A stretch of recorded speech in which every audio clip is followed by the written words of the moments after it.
A primavera traz a temporada de flores e é a vez da Maria Mole tomar conta da paisagem. Mas se é bonita aos olhos, pode se transformar em um problema dos grandes para os pecuaristas. Algumas plantas são de morte imediata, algumas são mais crônicas, mas todas fazem com que o produtor tenha perdas na sua produção.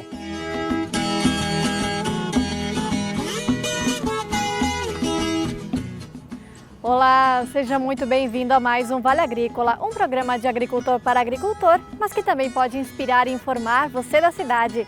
E nesta edição também é destaque. As 3 famílias que encontraram na produção de orgânicos uma nova forma de sustento, na época em que estes alimentos mais saudáveis ainda estavam longe de serem populares como hoje. Sim, é um futuro não só pelo financeiro que ajuda um pouco, mas principalmente pela saúde. Direto da Serra de Santa Catarina, você vai conhecer o Alex e a Keila. Eles começaram a produzir queijo com o leite de uma vaca e há 1 ano estão na queijaria legalizada, produzindo 11 tipos diferentes, inclusive os recheados e temperados, e envolvendo outros agricultores familiares. O queijo para mim virou o amor da minha vida, né? E na Serra Gaúcha, como funciona o sistema robotizado de ordenha das vacas? Nós viemos até uma propriedade referência aqui na Serra Gaúcha para conhecer esse sistema e saber quais são os benefícios, tanto para a produtividade quanto para os animais. Você pega animais que têm uma produção maior de leite, você consegue fazer de 4 a 5 ordenhas ao dia, e outros animais que estão no final do período de lactação vão fazer de 2, no máximo 3 ordenhas ao dia. E vamos trazer uma receita antiga na dica da semana. Um pão de amendoim que, reza a lenda, era consumido pelos soldados no tempo da guerra.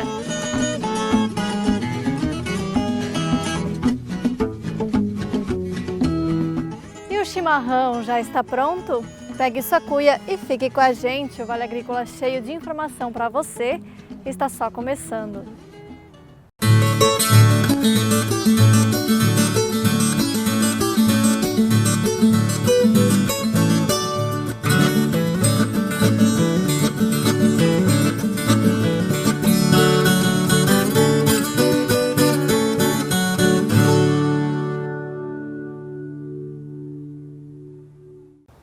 O Vale Agrícola de hoje começa com a história de 3 famílias que produziam no sistema convencional até mudarem radicalmente de vida. Eles se uniram para produzir e também levar para outras famílias alimentos mais saudáveis.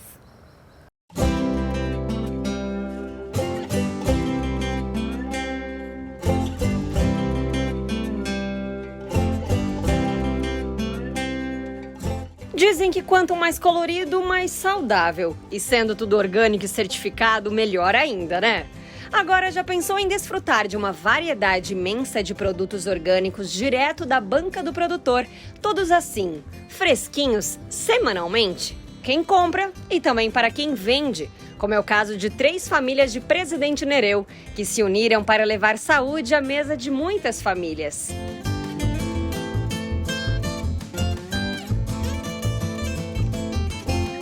O Luiz e a Marciana, produtores da localidade de Santa Cecília, deixaram a fumicultura há 16 anos para se dedicar a uma produção tão diversificada que o passeio pela lavoura parece mais uma ida ao supermercado.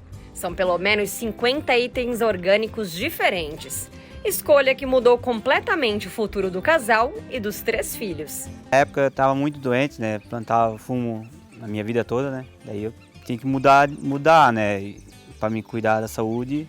Daí eu já pensei que eu já tinha um filho também, já pensei no meu filho também para sair não ficar no fumo, né? Mas para manter a produção não bastava saber plantar, também era preciso saber como e onde vender os produtos. Se voltar ao passado, vamos lembrar que o consumo de produtos orgânicos no início dos anos 2000 não era tão grande e nem tão falado como é hoje. Mas a família não desistiu. Passo a passo, conquistou o mercado. Primeiro foi uma lojinha da Thalit, em Rio Grande do Sul, né? Foi vendendo algumas sacolas, que daí tinha um outro cliente que sempre conhecia nós, vinha visitar a propriedade, já conhecia. Depois que nós começamos a fazer a feira no centro, né? Quem incentivou a participar das feiras foi o Joselino, que também havia iniciado com os orgânicos uns 2 anos antes. As duas famílias vendiam orgânicos apenas no município, mas ainda não era o suficiente para manter a produção. Eu era um produtor de fumo há mais de 20 anos, 22 anos, e não gostava do fumo. O fumo fazia mal para mim, para a família, então pensava em plantar outras coisas, plantar verdura, frutas, e nisso eu comecei, em 2002. Estou plantando até hoje, mudou bastante a propriedade, tudo orgânico, agroecológico. E os benefícios é que a qualidade de vida, a saúde, o fumo é que traz doença. Então a gente pensou em plantar as verduras para manter a vida mais saudável. O que as famílias não imaginavam é que a demanda fosse crescer tanto. Com um convite para participarem da Feira Municipal de Rio do Sul, município vizinho, ou a produção precisaria aumentar ou o grupo precisaria crescer. A segunda opção pareceu mais viável e foi aí que a família Quinis, também de Presidente Nereu, entrou na história. Era um dia anterior à feira que as famílias fazem a colheita dos produtos para que eles cheguem na banca fresquinhos. E o trabalho começa cedo. Às 2 da manhã, os agricultores já estão de pé para organizar os produtos. Às 4, se reúnem e às 6 da manhã já começam a atender os primeiros clientes. A gente se junta lá no asfalto, vai tudo num caminhãozinho só e a gente vai nós 3 juntos. Lá a gente divide as tarefas, vamos supor, né? Porque o Luiz e o Zelino trabalham, ficam cuidando do mercado público e eu deixo um tanto de produto lá e eu vou para Santana, onde eu fico com outra parte do produto. Então lá fica tudo misturado junto, né? Temos produto na banca lá, né? Vamos separando, né, por produto na banca para não ficar dividido, né? Daí depois nós temos a anotação de cada um o seu produto para depois fechar a conta no final do dia, fecha a conta, né? E aí dá tudo certo. O resultado é uma mesa assim, farta, repleta de opções saudáveis e com um sabor extra que só o produto orgânico tem. Desde os carboidratos até as proteínas e verduras, tudo direto da lavoura para a mesa. Resultado que já fez os irmãos Quinis permanecerem na roça e verem futuro na atividade, dando sequência ao trabalho iniciado pelos pais. Eu vejo que tem um futuro bem grande, assim, porque uma coisa tipo casa com a outra, né? O turismo com o orgânico, né? Eu sirvo um alimento saudável para o pessoal e eu, vamos supor, às vezes o excedente eu vendo na feira ou às vezes o excedente eu sirvo para o turista. É uma coisa que sempre está as duas juntas, né? Assim, a gente até teve quem às vezes comentou de convidar, porque senão vão trabalhar na cidade, tem emprego bom lá. Só que o gosto, assim, da vivência do cotidiano, do dia a dia, o estilo que a gente trabalha, né, saindo da produção de um agrotóxico, indo para a produção orgânica, né, o estilo de vida, aonde a gente vive é muito agradável. Então, vamos dizer assim, os convites foram muito menores do que a vontade de ficar mesmo. No mesmo caminho estão vindo os filhos do Luiz, que por enquanto ainda estudam, mas já deixam o pai na expectativa e torcida para que os filhos sigam os mesmos passos. A educação que eu vou dar é para, né, ficar na propriedade, né, é o que eu posso ensinar eles a produzir, né. Daí se eles estudar ou fazer outra coisa, daí depois é eles que vão, né, decidir, né. Essa minha parte é cuidar, ensinar eles a produzir. O Renato, filho mais velho do Luiz, já decidiu. Vai continuar com a produção orgânica por ele, pela família dele e de tantas outras Brasil afora. É bem gratificante, porque eu, assim, no começo, né, só incentivava ele para estudar porque não sabe o futuro, como é difícil a propriedade, né, trabalhar na propriedade, né, tem sol, chuva, né, não produz direito também, a venda também às vezes não vende direito, como a gente esperava. Mas ele está gostando, né? Vendo que dá também para ficar na propriedade. Principalmente pela saúde. A saúde é o que mais, assim, me identifica a ficar aqui. Porque a gente vê pela cidade, assim, doença direta, assim, tanto pela alimentação. E eu quero ficar na roça para produzir o alimento orgânico, para produzir o alimento saudável para o pessoal se alimentar. Mas é assim, a parte mais difícil eles fizeram, que foi começar. Agora eu só tenho que dar continuidade e fazer crescer cada vez mais.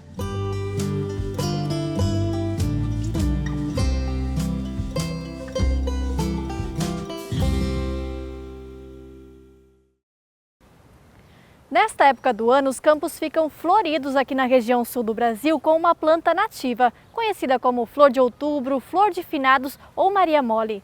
Só que quem deve ficar atento para que este espetáculo da natureza não vire prejuízo são os pecuaristas. E olha só, tem muitas outras plantas tóxicas dando sopa por aí nos pastos. Entre outubro e novembro é comum ver pastagens assim. De longe, o amarelo da flor transforma o gramado em jardim. Mas se eu te disser que os animais que estiverem pastando por ali podem morrer por causa da planta, não fica mais tão bonito assim, né? Ao menos para os pecuaristas. Ela é conhecida popularmente por vários nomes. Flor de outubro, flor das almas, Maria Mole.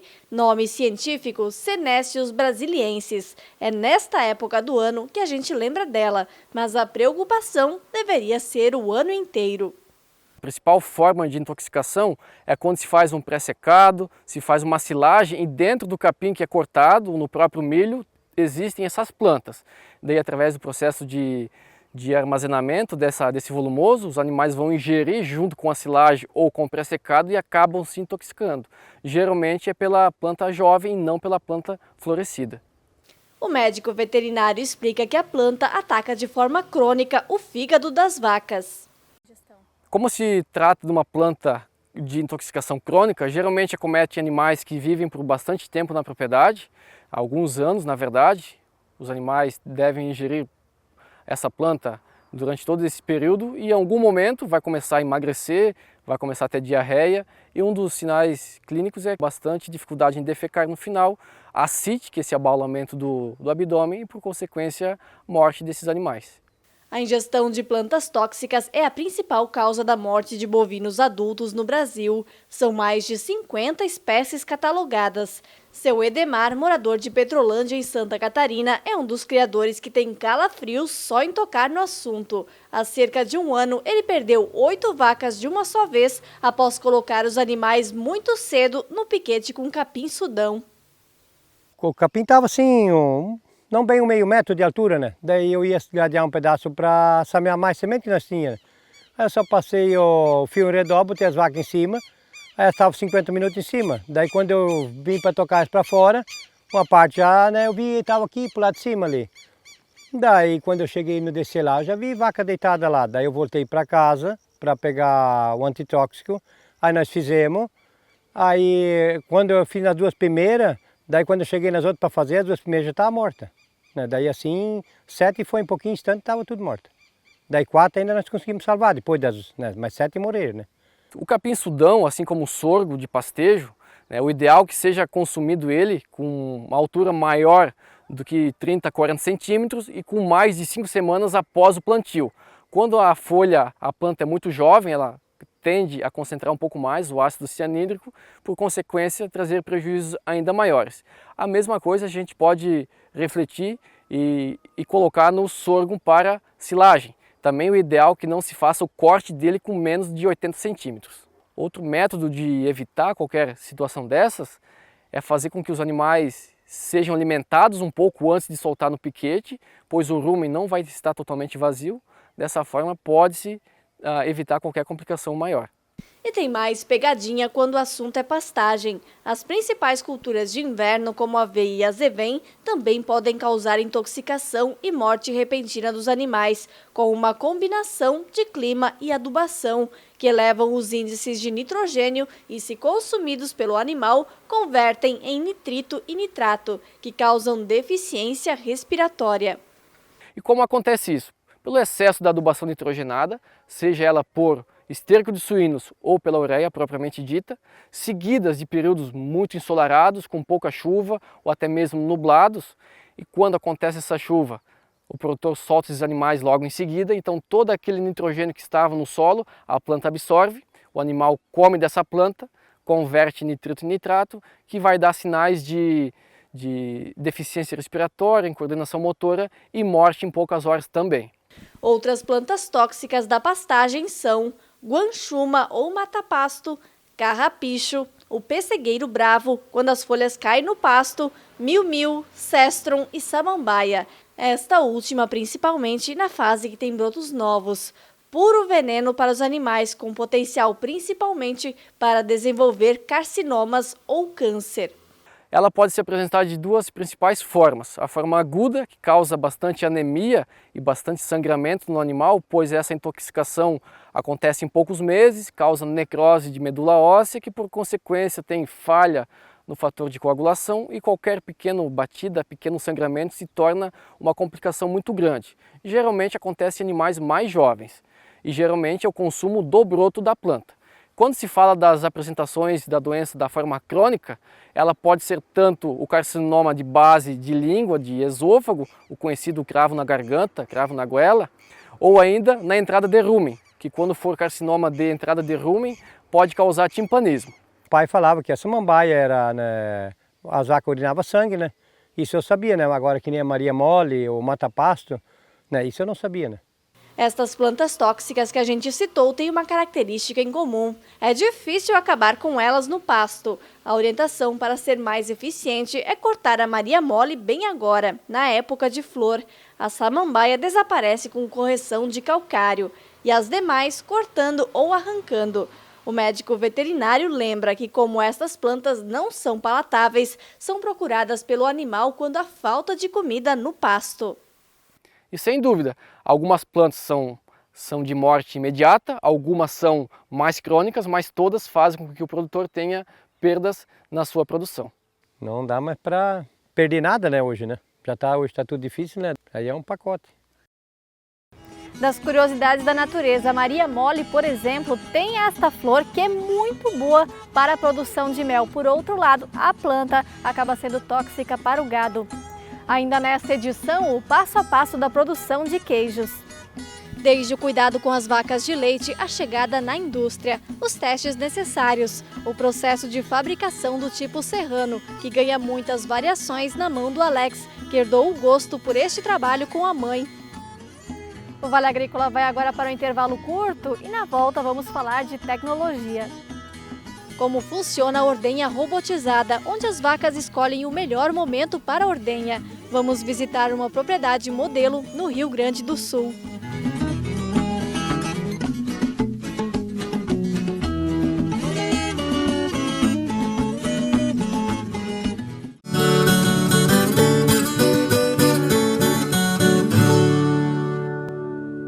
Do que é feita a cooperação? É feita de união. E do que é feita a união? Essa é feita de confiança. Confiança é este bem valoroso que, com o tempo, torna-se ainda maior, mais forte e produtivo.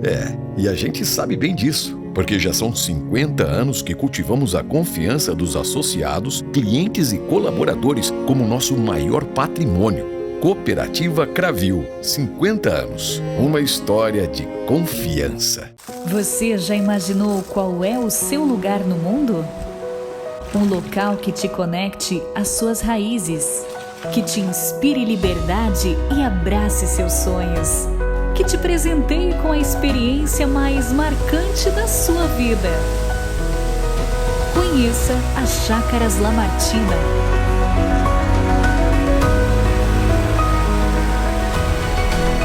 O seu lugar no mundo.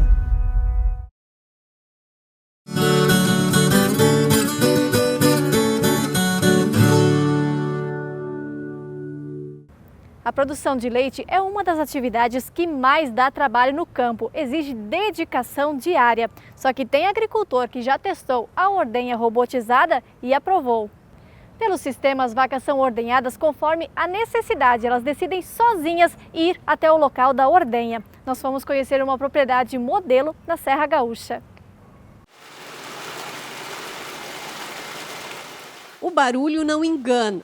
É leite caindo no tanque e vaca sendo ordenhada. E aí estão elas. Nesta granja na Serra Gaúcha são 335 vacas das raças holandesa e Jersey. Mas 130 delas estão em um lugar diferente. O Daniel, um dos donos, nos apresenta esse galpão climatizado, onde os animais ficam confinados. E elas não saem daqui para a ordenha, é tudo feito por robô. Você conseguir produzir mais leite por animal, onde você pega animais que têm uma produção maior de leite, você consegue fazer de 4 a 5 ordenhas ao dia, e outros animais que estão no final do período de lactação vão fazer de 2, no máximo 3 ordenhas ao dia. A propriedade já tem mais de 100 anos e o Daniel é a terceira geração. São 5.200 litros de leite por dia, sendo grande parte vindo da ordenha robotizada. E a escolha se deu por vários motivos. Qualidade da matéria-prima do leite, que vai ser tirado dessas vacas, né? Então ele trabalha com um processo de higienização, sanitização e limpeza impecável. Parte de mão de obra, né? Você consegue reduzir a mão de obra de funcionários, né? E trabalhar com horários mais flexíveis, porque não tem o compromisso de estar aqui em determinados horários do dia para fazer a ordenha. Falando em qualidade de leite, se fala também automaticamente em qualidade dos animais, sanidade dos animais. Isso vai gerar longevidade desses animais também.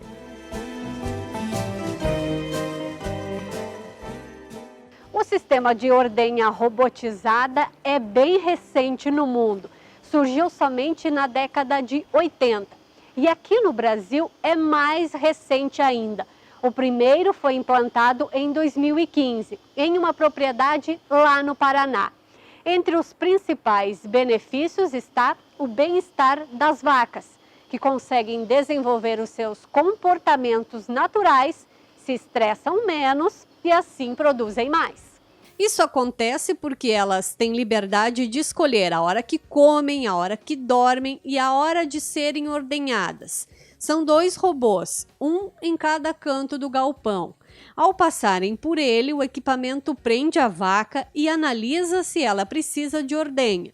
Se sim, ele mesmo faz a higienização dos úberes e descarta os 3 primeiros jatos. Depois, a máquina detecta onde está a teta e engata a ordenhadeira. E tudo vai sendo monitorado num painel, como que vaca é essa e quanto ela produziu nessa ordenha. Se há algum problema, é emitido um aviso. E o Daniel pode acompanhar tudo pelo celular ou computador à distância. A vaca holandesa, particularmente, ela gosta muito de rotina. Então a ordenha robótica gera uma rotina para elas 24 horas por dia. Você pode falar com um aumento ali de 15 a 25% na produção, na produtividade de leite. Na hora da ordenha, o equipamento também verifica se o animal precisa de correção nutricional e fornece a reposição. Também identifica doenças como a mastite e se o leite não está bom, faz o descarte. No Brasil, algumas marcas oferecem o equipamento. Cada robô custa na faixa de R$1 milhão. E segundo o Daniel, um investimento que se recupera em 7 a 8 anos. Cada box de ordenha, né, tem que trabalhar no mínimo com 60 animais. De 60 a 65 animais. Né? Você não pode comprar um robô para ordenhar 30, 40 animais, que ele nunca vai se viabilizar. Esse é o primeiro pré-requisito. Bom, você tem 60 a 65 animais a serem ordenhados. Né? Você tem que ver se tem genética para isso, se esses animais vão poder chegar a uma média no mínimo de 30 a 35 litros de leite dia, alimentação adequada, ambiente adequado para instalar um robô. Então são vários fatores que vão fazer esses animais atingirem. O leite segue todo por tubos até cair nos tanques dentro da agroindústria. Na granja, todo o leite é industrializado e vira 20 toneladas de queijo por mês, de 21 variados tipos. Por isso, ter um robô auxilia inclusive em manejar os animais, para que o leite tenha mais sólidos, facilitando assim a fabricação dos queijos. Agregar valor à nossa matéria-prima, né? Como nós estamos aqui na Serra Gaúcha, então não se tem grandes extensões de áreas de terra para a produção de alimentos para os animais. Então aqui fica difícil você pensar em aumentar muito a escala de produção de leite. Então qual foi a nossa alternativa? Né?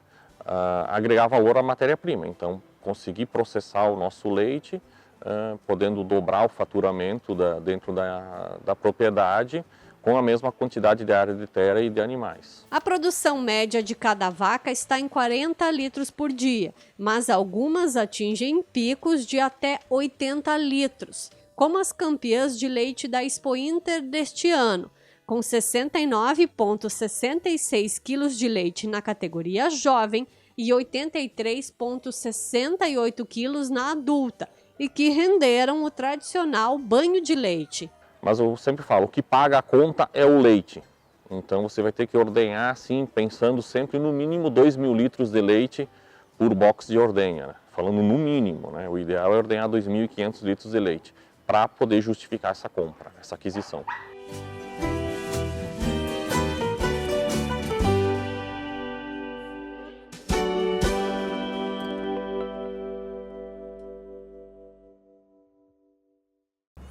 Daqui a pouco a gente volta ainda no assunto leite. Vamos conversar com o Alex e a Keila. Eles começaram a produzir queijos de apenas uma vaca de leite. Há 1 ano estão na nova estrutura e produzem 11 tipos diferentes, entre eles os recheados e temperados.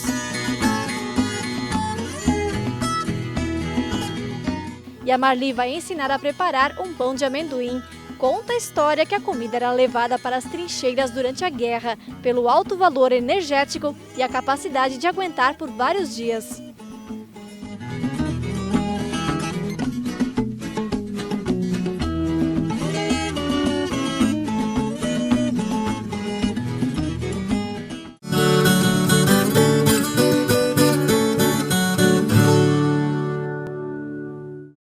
No campo, tem coisas que o tempo não muda, mas tem outras que estão sempre mudando e fazendo crescer a lavoura, o rebanho, a produção.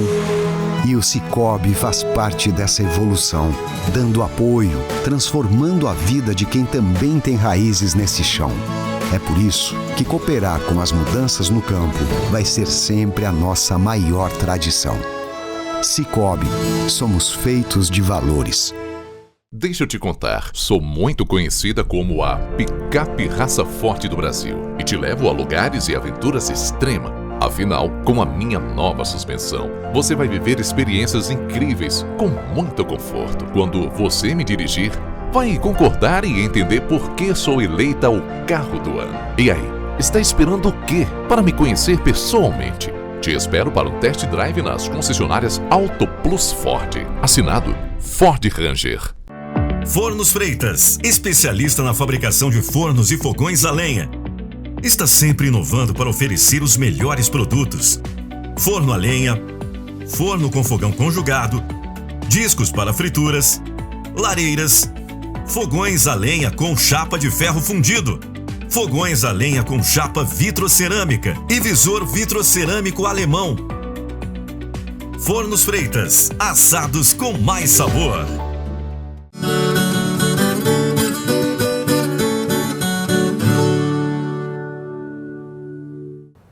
Eles começaram produzindo queijo com o leite de apenas uma vaca e há 1 ano estão de casa nova e ainda com a parceria de pequenos agricultores. Estamos falando de uma agroindústria aqui da Serra Catarinense que hoje produz 11 tipos diferentes de queijo. Confira na reportagem.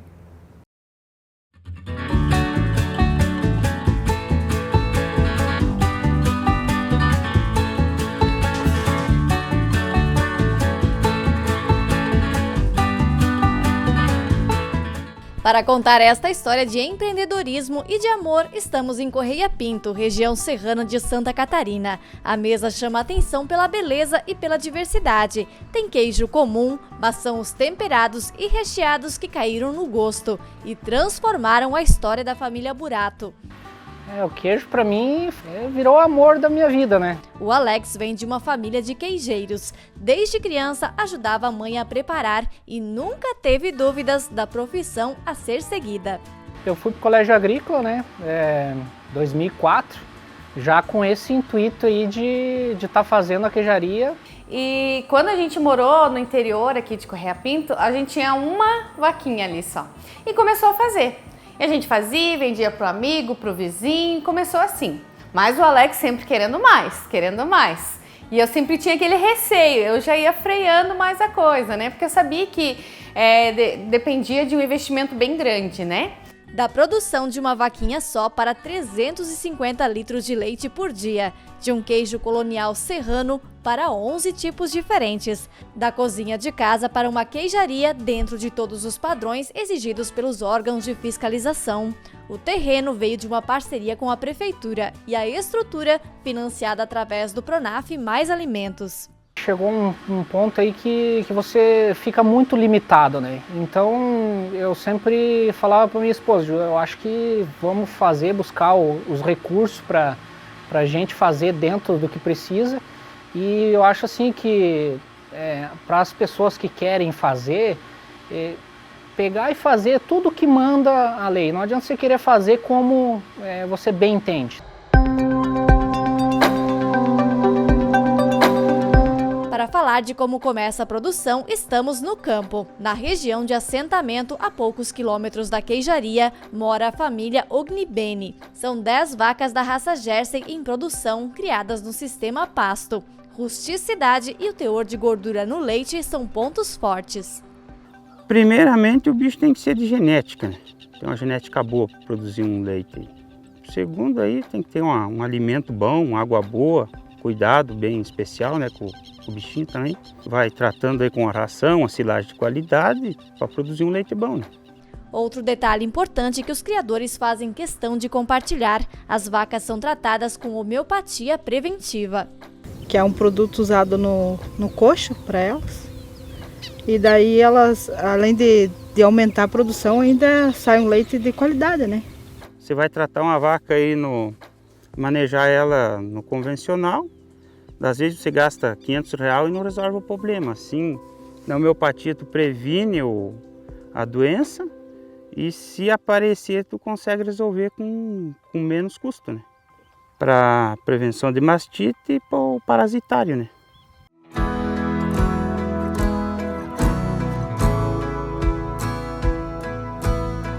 O leite sai da propriedade rural e chega na queijaria em uma temperatura próxima a 4 graus. O primeiro passo é o teste de qualidade. A gente pega uma amostra, né, para poder fazer o teste. E a gente faz a comparação, né? Tem que esperar um tempo para fazer a leitura. Comprovar que o leite está apto a gente poder usar. Aqui já sai os dados: gordura, densidade, lactose, sólidos, proteína. E ele tem que ter um padrão que a gente segue dentro da MR, né? Depois de aprovado, o leite vai para a pasteurização. Esta máquina é a responsável por fazer a troca de calor. Tem uma capacidade de processar 240 litros por hora. E para a gente entrar na indústria sempre tem a higienização. A parte de se lavar a bota, lavar as mãos. Tem a máscara, tem a touca que você tem que usar para manter a higienização das coisas, né? As torneiras são dentro do padrão, você tem que sempre não tocar nela, né? Álcool em gel, que antigamente a gente nem quase usava, mas aqui na queijaria já era desde o começo. Já está recebendo aí o leite pasteurizado, né? E agora ele fica esperando até terminar a pasteurização. Ele fica fazendo esse movimento para manter homogêneo o leite, né? Aqui dentro da queijaria, o leite passa por mais um teste com 2 reagentes para certificar a pasteurização, para então dar início à coagulação. A gente usa o coalho, né? Usado uma tampinha dessa para cada 10 litros de leite. Então vai depender a quantidade que a gente tá produzindo, né? Então uma garrafinha dessa de 200 ml dá para 200 litros de leite.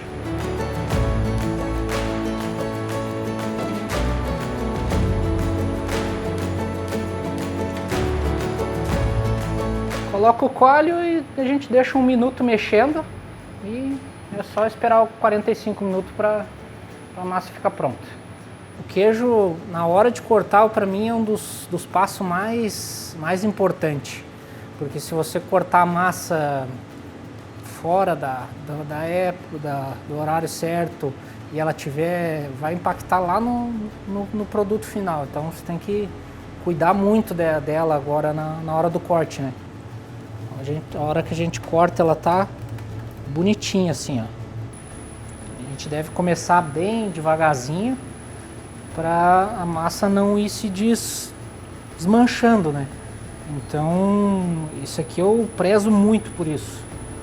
Detalhe que um cortador é horizontal e o outro vertical. Isso garante a uniformidade do corte. Para dessorar, o Alex aumenta a temperatura de uma média de 35 para 42 graus e começa a soltar o soro. Uma das características do queijo serrano é que o sal é adicionado à massa e não em processo posterior, como os outros queijos. Vamos colocar o sal dentro da medida aí da quantidade do leite, né?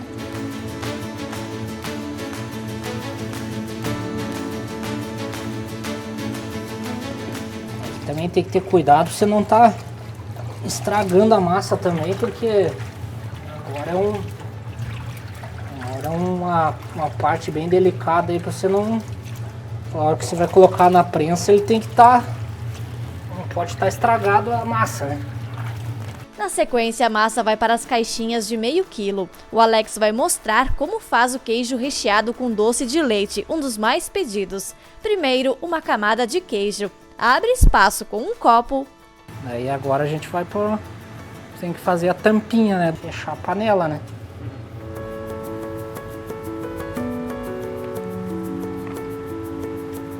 Já vem para a prensa. O queijo fica na prensa por 12 horas, sendo virado uma vez. Depois vai para esta sala de maturação. Com 18 horas já pode ser vendido. O que mais demora é o de vinho, que passa ainda por um processo de imersão por 5 dias, para ficar com cor e sabor. Tem ainda o temperado com ervas e especiarias, o picante, o feito com salame e, é claro, aqueles recheados. Além do de doce de leite, que fica assim, tem ainda com goiabada, damasco e castanhas, azeitona, creme de avelã. Os queijos têm selo de inspeção municipal, o que permite a venda em 18 cidades que pertencem à Amures, Associação de Municípios da Região Serrana. A esposa Keila é o braço direito no trabalho. Bom, eu faço de tudo, né? Desde buscar o leite lá no produtor, pasteurizar, fazer a massa, embalar, fazer entrega, fazer venda, né? Ir atrás dos revendedores, de tudo. Parte financeira também, de tudo um pouquinho. E tem mais uma ajudante importante, a filha Camille, de 7 anos, a garota propaganda. Oi pessoal, tudo bem? Hoje eu tô aqui na Keilex Alimentos e vou mostrar para vocês essa mesa linda. Temos aqui queijos de vários sabores, mel, vinho, suco de uva. Quem é que segura essa nova geração, hein? E é impossível falar de tecnologia sem falar de sustentabilidade. A energia elétrica necessária para todo o processo vem de placas de geração de energia fotovoltaica. O aquecimento da água também é feito com a energia solar. Ela chega perto de 100 graus Celsius. Isso serve para a limpeza das instalações e principalmente do maquinário. E depois toda a água vem para esta lagoa aqui, que tem um sistema anaeróbico. Até o soro tem destino, colocado nestes galões e distribuído para criadores de suínos. Entre os próximos planos está a busca pelo Seluarte ou CISB, que ampliam a possibilidade de vendas. Os dois processos já estão protocolados. E por mais que a tecnologia chegou, é no passado que a família Burato vai fortalecendo as bases. É um sonho realizado. Eu tinha sempre na mente de fazer assim a queijaria. A minha inspiração é a minha mãe, né? Aprendi com ela, a gente fez aí os 11 tipos de queijo. A massa é dela, o feitio de mãe é dela, né? Então eu só tô seguindo os passos dela.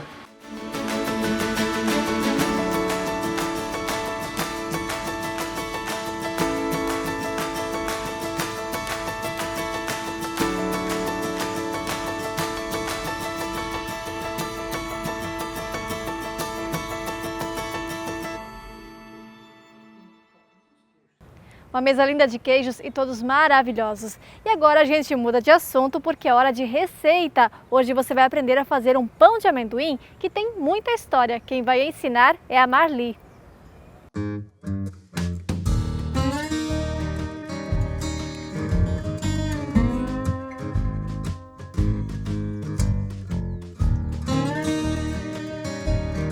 Oi, meu nome é Marli Fernandes Fertig, sou de Frei Rogério. Hoje eu vou fazer uma receita de pão de amendoim, Berlinesbrot em alemão. Eu não sou alemã, mas meu marido é, então alguma coisa a gente sabe. É receita da minha sogra, eu não sei quantos anos que ela faz essa receita. Então eu vou começar colocando 4 ovos.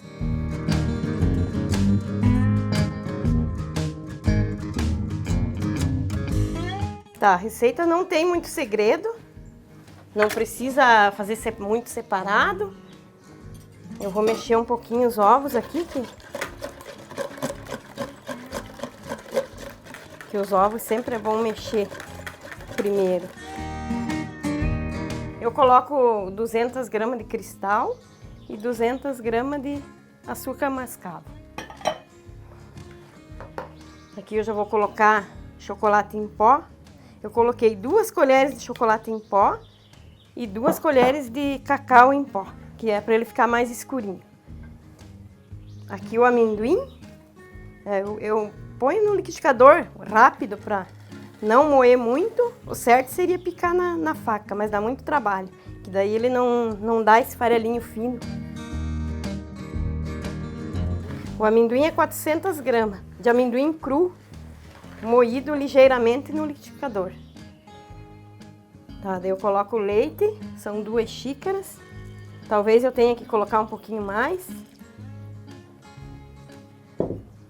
E a farinha de trigo, que são 700 gramas.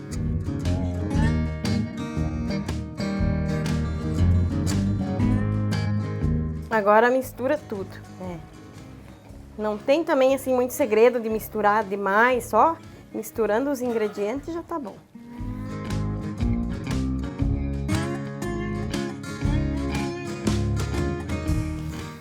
Aí, misturando assim ele já tá.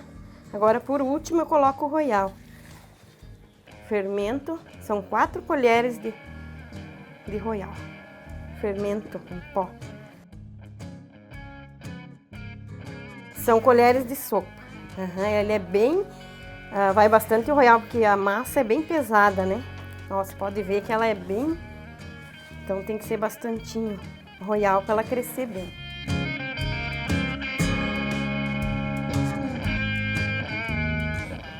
Aí, tá pronto. Aqui eu já tenho as formas untadas, com banha, margarina, o que quiser. Aqui para ele ficar mais gostoso, pode colocar canela moída, cravo e noz moscada. 1 colherinha de chá de cada um. Vou colocar aqui, eu divido em 3 partes, mais ou menos.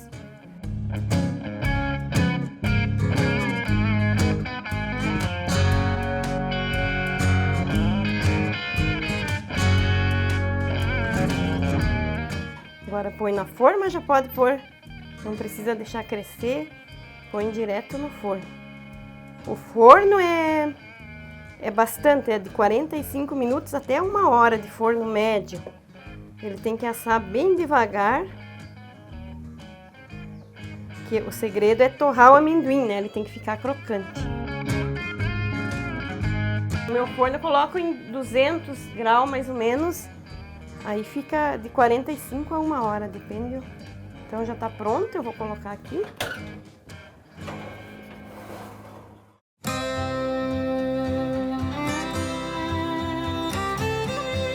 Tá, agora já fazem 50 minutos que o pão tá no forno.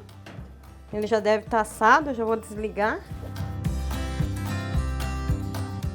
Já tá prontinho. Ele não é tão fofo, mas é para ele ficar torradinho mesmo, o gostoso dele é ele ficar crocante.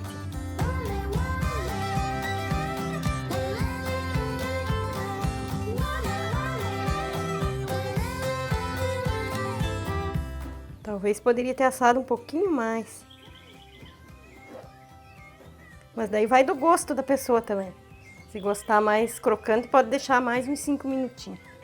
O bom dele é que pode se guardar. Até 2 semanas pode guardar ele, que ele aguenta bem.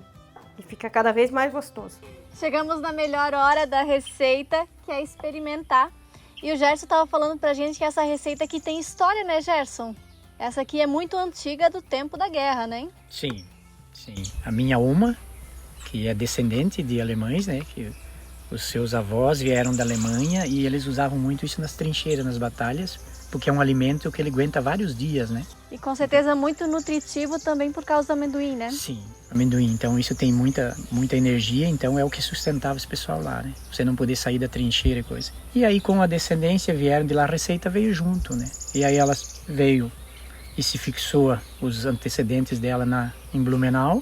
E aí a sequência fica, todas as receitas são assim, a história passada de geração em geração, né?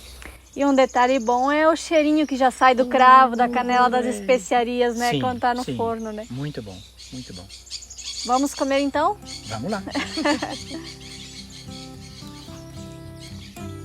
Eu fico com a casca. É, a ele melhor gosta parte. mais dessa linha. Não precisei nem brigar.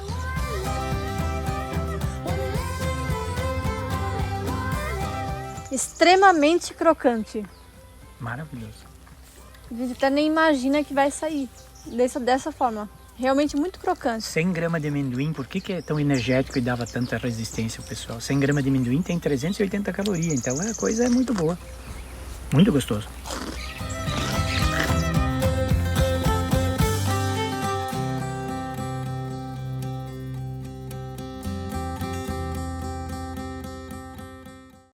Vocês ouviram o barulhinho? É uma delícia esse pão. Espero que vocês também façam. E é desta forma que a gente encerra o programa de hoje. Tenha dias produtivos de trabalho. A gente se vê. Até mais.